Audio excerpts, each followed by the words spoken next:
noite a todos e a todas. É um prazer enorme tê-los aqui nesse evento que é o meu preferido da casa, o meu xodó, né, Isaura? Isaura sabe disso. E hoje, muito especial, porque a gente tem uma convidada muito especial também, que é a Dona Maria Gouveia, conhecida acho que de muitos aqui, e que vai falar, com certeza, com brilhantismo, sobre um tema também muito especial, que é Madame Bovary, de Gustave Flaubert. Eu vou fazer uma pequena apresentação da Dona Maria, que eu acho completamente dispensável para a maioria de vocês, mas pode ser que tenha alguém aqui que não a conhece, e falar para vocês que depois da fala dela, nós abrimos para perguntas, e vocês podem ficar completamente à vontade para fazer perguntas sem o menor constrangimento da pergunta parecer boba ou não, porque este evento é para isso. É para a gente ter essa intimidade com a especialista, com a professora. E eu sei que ela vai poder responder a vocês da melhor maneira possível. Então, vocês podem ficar completamente à vontade, porque esse é o objetivo desse Chá com Letras, de ter essa intimidade e de não ter constrangimento de fazer a pergunta. Então, gente, eu vou ler aqui rapidamente. O currículo da Dona Maria é impossível de ser lido em qualquer ocasião. É imenso, nós íamos passar a noite inteira aqui lendo o currículo da Dona Maria. Mas eu vou ler um pedacinho só. A Dona Maria de Lourdes Caldas Gouveia obteve licenciatura em Pedagogia pela Pontifícia Universidade Católica de Minas Gerais, frequentou o bacharelado em Filosofia no Instituto São Tomás de Aquino, também em Belo Horizonte, cursou especialização em Filosofia Contemporânea na Universidade Federal de Ouro Preto, obteve mestrado em Educação na Universidade Federal do Rio de Janeiro e estudos avançados em Filosofia na Universidade Complutense de Madrid. Ela disse que eu não preciso falar o outro pedaço aqui, que é bobagem, mas não é não, sabe? Ela é autora dos livros, da série A Matéria da Memória, que vem nos volumes O Palácio como símbolo da cidade, O Cemitério como símbolo da cidade, A Praça como símbolo da cidade, O Mercado como símbolo da cidade. E agora vai ser lançado em breve, e aqui, para nossa alegria e felicidade, a Lagoinha e seus símbolos, que já está pronto, não é, Dona Maria? Quase saindo. Eu não vou mais ficar falando, porque importa é a voz dela, e vou passar para a Dona Maria, para ela começar a palestra dela. Sim, obrigada. Boa noite, boa noite bem caloroso, porque nós vamos tratar de uma figura mítica no século XIX, né? A construção romantizada de uma mulher idealizada, mas que corresponde intimamente às mulheres reais do século XIX. O Flaubert ficou mais de 6 anos, 5 anos trabalhando diretamente, e mais de 1 ano mostrando para os amigos, discutindo com os amigos, e os amigos todos disseram, não publica. Isso é uma coisa horrorosa. Isso não pode ser dito. Porque o Flaubert estava tratando de quê? Ele estava tratando publicamente do desejo feminino. E isso não é tema para ser dito. Isso é tema para ser silenciado, guardado em casa, sob 7 chaves. Então, o crime do Flaubert, ele foi inquirido judicialmente, vocês sabem, né? E o editor também, porque ele, contrariamente aos amigos, ele começou a publicar em folhetos. Era novela de então. Ele publicou em 56 o primeiro capítulo, ela só vai aparecer no segundo. No primeiro capítulo ele vai circunstanciar o quê? Aquelas mulheres simples, figuras do interior. Ele situa numa cidadezinha, uma menina que estudou. Começou a diferença. A menina chama Emma. Ela foi ao colégio. As meninas não iam ao colégio, e ela foi ao colégio. Porque os pais eram extremamente liberais, tão liberais que mandavam a filha estudar. Entenderam isso? Um pai conservador não mandava a filha estudar, mas os pais da Emma correram o risco de que ela estudasse. As meninas estudavam, então, para ler 2 livros. O livro de receita e o livro de oração.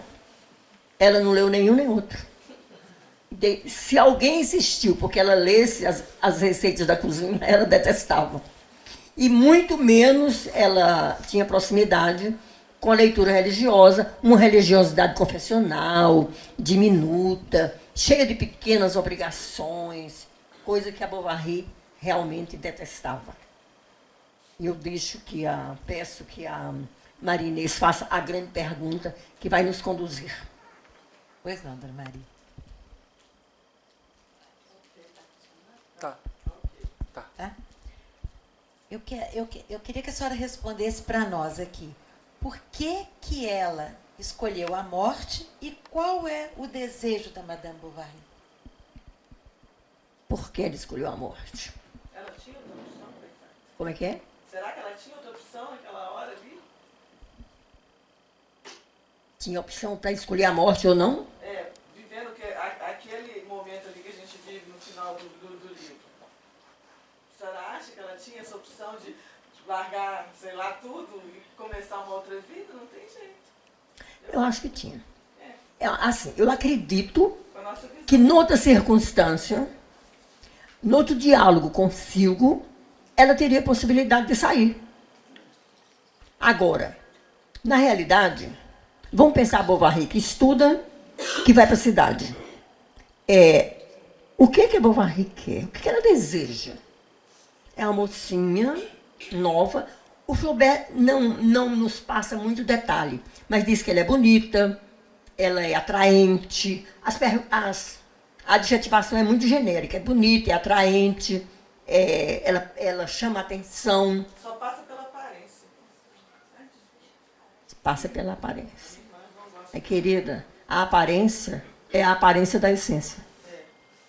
Então, nenhum de nós escapa. Porque aquela é uma grande questão no século XIX. Ela é contemporânea dessa questão acadêmica. O que é a aparência? A aparência aparenta o quê? A essência.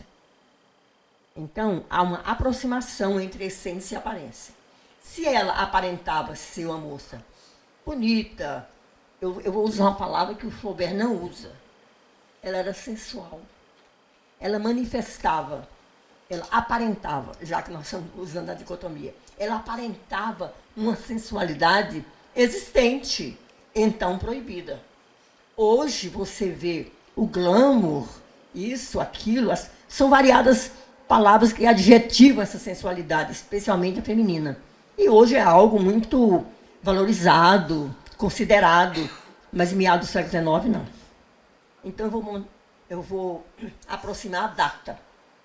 O livro foi lançado, iniciada a publicação, em 1856. Escuta, 56, 100 anos antes de Grande Sertão. 56. Logo depois, ele começou a sofrer uma pressão insuportável, que se transformou num caso jurídico. Porque foi dito que ele, Flaubert, estava expondo, estava falando publicamente de algo que deveria ser silenciado. Então, vamos a esse ponto. O que é que deveria ser silenciado? O que a Bovary mostrava como mocinha estudada? Ela tinha muito gosto com as tarefas acadêmicas. Ela tinha ganho um pequeno prêmio, que era uma coroa de louros na escola. De vez em quando ela se divertia diante do espelho, colocando a coroa de louros. O que ela queria? Que desejo era esse? Era um desejo feminino absolutamente normal, porque o desejo é sempre normal. Você nunca tira o desejo da normalidade. Significando o quê? A manifestação, a expressão de um quantum de energia, essa palavra grega preciosa, essa energeia, aquilo que nos movimenta. Nós podemos nos remeter à filosofia muito antiga, e pensar 800, 900 anos antes de Cristo, quando a filosofia realmente aparece no mundo ocidental e que nos imprime um corte. É um momento muito delicado na nossa história. Por quê? Nós nos apartamos do Oriente. 900, 800 anos antes de Cristo. Nós escolhemos pensar o mundo não como uma criação dos deuses, mas como uma invenção da physis. A physis, que depois vai dar a palavra física. Aquilo que hoje nós dizemos natureza. A natureza se pronunciando. 17 séculos depois de Cristo, o Spinoza vai dizer Deus, ou seja, a natureza. Spinoza vai aproximar os dois grandes conceitos. Então você apanha esse conceito lá atrás e vem com ele através dos tempos históricos, situa no século XIX. O que é mesmo o desejo? É a manifestação desse movimento íntimo, precisamente apropriado por cada um de nós, que escapa perfeita e completamente aos domínios da razão. O desejo não é racional. O desejo é histórico. A manifestação do desejo é histórica, essa manifestação. Então, como a Bovary vai manifestar esse desejo? Desejando o quê? Aparecer, ir a festas, brilhar. Ela queria brilhar. O que é brilhar? O que é aparecer? É, primeiro, vestir-se. Você pode fazer um belo estudo, acompanhando Flaubert na descrição dessa moça. Ela escolhe as cores da roupa. Ela nunca escolhe cores escuras. Ela escolhe cores claras, que essas cores vão realçar a tez. Ela tem um rosto bonito, bem desenhado. Ela quer se exibir. E o Bovary, que está no horizonte dela, é um rapaz comum, é um rapaz simples. Porque vai acontecer uma questão central, que é a questão central no século XIX, que hoje, simplificando, nós dizemos assim, o romantismo. O que é isso, o romantismo? O que é o romântico? Então vamos entender isso na Bovary. Ela sonha, aspira, deseja e promove no mundo uma fantasia. E essa fantasia toma tal ordem, tal detalhe e circunstância, que ela começa a viver a fantasia e não a realidade. A Bovary detestava a realidade. Então, ser dona de casa implica em realces do real. Então, tudo isso que a dona de casa faz, lava, passa, arruma, cozinha, lava, passa, arruma, cozinha, e traz flores, e põe na casa, e deixa a casa muito bonitinha, muito agradável, e faz aquele almoço delicado, porque o maridinho vai chegar, e os amigos vão chegar. Ela detestava essa rotina, que é trivial e atroz. Convenhamos. Se você não tiver um certo elan, e você fosse dona de casa no estrito dado da realidade, é trivial e atroz. E ela detestava. Agora, seria possível, é possível, você imprimir a essa realidade trivial um certo brilho, um certo gosto. Então você começa a fazer aquele almocinho assim, depois você toma gosto, você faz uma salada bonita, você faz uma mesa agradável, você encontra uma receita nova, mas você precisa ter algum gosto. Ela não tinha. Então ela não fazia isso. Então o que acontece? A rotina vai ficando cada dia mais terrível, né? Porque você vai imprimindo um desgosto. Daqui a pouco ela é só desgosto, não tem nenhum sabor. Então esse primeiro detalhe. Depois o detalhe da rotina explícita no olhar do outro. Então a menina casou, daí um pouco tempo as amigas da mãe cobram. E o bebê? Casou, casamento, filho. Ela demorou, ela pensou, ela não queria. Ela não embarcou assim na primeira viagem, não. Ela não queria. Aí aconteceu. O filho vai nascer. Como vai ser o nome? O Flaubert leva tempos e páginas escrevendo como ela procurava, como ela imaginava, até que um dia vai acontecer a festa. A festa, o baile, vai tomar um espaço enorme do romance. E no baile, ela ouviu alguém dizer a palavra Berta. Ai, que lindo! Vai ser o nome da menina, vai ser uma menina, vai chamar Berta. Então, escolheu romanticamente. Tem nenhum motivo. Não é o nome do avô, da avó. Não é o nome da madrinha. Nada. Ela ouviu num baile lindo. Coitado do Bovary. Ele quase morreu de sofrimento no baile. Porque ela comprou uma botina nova, de verniz. E a botina apertava o pé do Charles. Ele estava desesperado. Ele não fazia nada. Ele não conseguia olhar nada. De tanta dor que ele estava sentindo. E ela se divertindo, ouvindo. Ela fazia uma fruição daquele movimento no baile. As pessoas, as roupas, os olhares, a música. Ela participava. Aquilo sim seria a sua vida. Aquela vida faustosa, brilhante. Tudo que ela gostava, tudo que ela amava. E ele, coitado, inteiramente desinteressado. Quando o Flaubert descreve o baile, ele descreve finamente os desejos de cada um. O que o Bovary, o que ele, Charles, queria? Ele queria o seu consultório, o seu paciente, encontrar medicamentos adequados para os pacientes. Ele queria acompanhar. Ele era um homem bom. Ele era um homem simples. Eu fico muito comovida quando eu entendo a posição do Charles. E como a Bovary via? O Charles trabalha. Outra vez ela comenta, o Charles trabalha. Ora, trabalha para manter todo o equipamento e todas as fantasias, e comprar roupas lindas, e comprar ornamentos, mandar fazer flores, comprar chapéus. Para isso ele trabalha. Mas ela não entende isso. O Charles trabalha. Você vai ver um ponto muito interessante quando, um pouco mais tarde, o Eça de Queiroz escreveu o Primo Basílio, que vai narrar uma relação semelhante.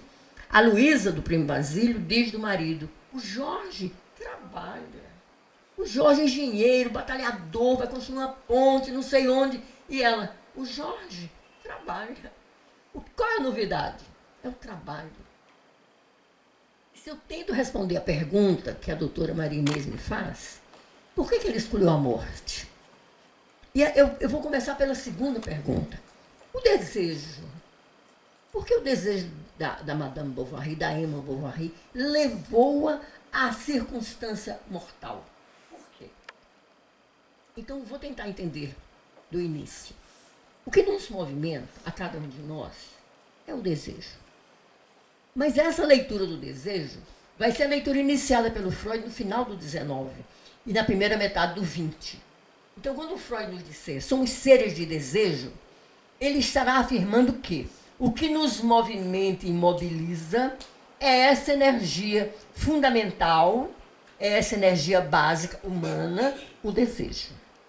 Mas, meados do século XIX, não estava no panorama, não estava no horizonte das interpretações o desejo. Então, eu vou citar, é algo que me impressionou profundamente. E por isso eu vou citar agora, na tentativa de entender a Bovary. É um episódio real, vivido por uma pessoa que... Porque eu tenho uma grande afeição. Ela é uma moça